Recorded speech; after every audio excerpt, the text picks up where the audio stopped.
pasal itu bila saya jadi waktu kerajaan kita bagi. Grant tanah di Tambunan 480, di Keningau 2,800 grant tanah saya bagi. Ya, kerana ini merupakan hak yang perlu diberikan kepada rakyat di peringkat Anak Kurumbi.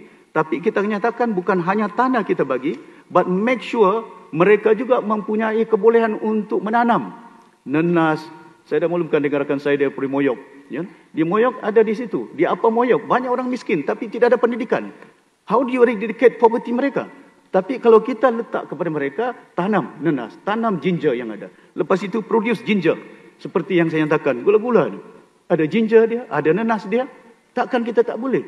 Dan don't depend on them coming to you. Saya dah maklumkan dulu, YB Tanjung Aru sebagai Menteri Pertanian, you must collect all the raw material yang ada, we process it downstream to make sure that supaya pekerjaan, perniagaan dari segi packaging yang ada. Bayangkan pembungkusan getah-getah yang ada, takkan kita tak mampu. Jadi Datuk Speaker, berhubung kait dengan tanah ini, saya juga ingin bertanya kepada kerajaan negeri. Saya dipahamkan, saya balik baru-baru ini ke kawasan saya, akan ada pembangunan emas di situ. Di tanah yang dinamakan Nagos. Sama ada betul ataupun tidak. Hampir 1,000 ekar tanah di situ. Dan masa saya jadi kerajaan, saya beritahu, no, it must be belong to the state government. Bila keadaan ini berlaku, di mana raw material yang ada emas, jangan bagi dengan swasta. Give to the government. Supaya kita menjadi satu kawasan yang membolehkan supaya emas ini sebagai satu produk yang menjadi tarikan kepada masyarakat antarabangsa. Dubai tidak ada emas, Datuk Speaker. Dubai. But I can tell you, Dubai now, di antara pasaran yang paling banyak hasil untuk emas.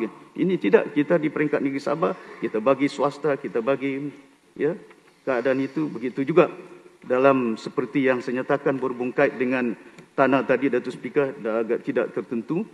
Dan saya dipahamkan ada jawapan tanah yang baru-baru ini dari 2023 ke 2024, ya, telah diluluskan oleh kerajaan negeri kepada satu syarikat yang ada. Saya ingin bertanya apa tujuan dia.